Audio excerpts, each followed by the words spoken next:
In the darkness of a moonless night, I found myself lost in an eerie forest. My heart pounded like a drum, and each breath was heavy with fear. I had ventured far from the safety of the campsite, lured by the thrill of adventure. Now all I had was a dim flashlight flickering weakly against the surrounding darkness. As I stumbled through the dense undergrowth, my mind played tricks on me. Every rustle of leaves felt like an ominous presence drawing near. I tried to shake off the feeling, but it clung to me like a shroud. I couldn't shake the sensation of being watched. Suddenly, a chilling howl pierced the silence, making me freeze in my tracks. It was a sound unlike anything I had heard before, a haunting mix of sorrow and malice.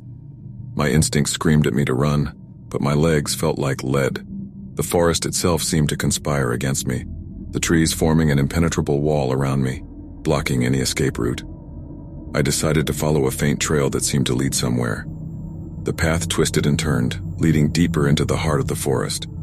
I stumbled upon strange symbols etched into the trees, symbols I couldn't decipher.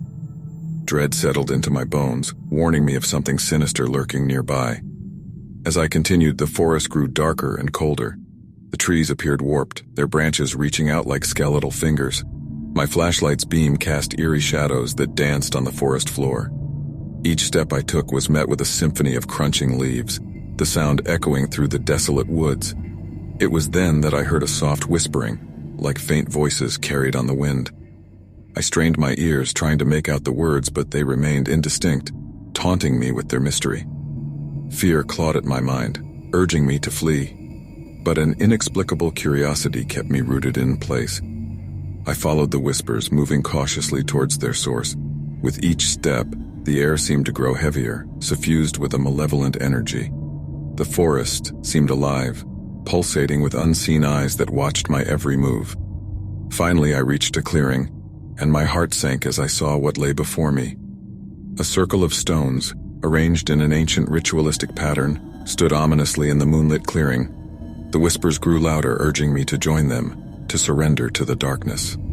Terror gripped me, and with a last surge of strength, I turned and fled from the accursed clearing. I ran blindly through the labyrinth of trees, branches clawing at my skin, thorns tearing at my clothes. The forest seemed to have come alive, trying to ensnare me in its cold embrace. I thought I would never escape, that the forest would swallow me whole, but just as hope began to fade, I burst through the trees and stumbled into the campsite. My friends greeted me with concern, but I couldn't find the words to explain what I had witnessed. To this day, I carry the memory of that night with me, the haunting whispers, the malevolent doll, and the suffocating darkness of the forest. I know that something ancient and evil resides there, something that preys on lost souls like mine. And I can only pray that I'll never find myself drawn back into its grasp, for the horror that awaits there is beyond any mortal comprehension.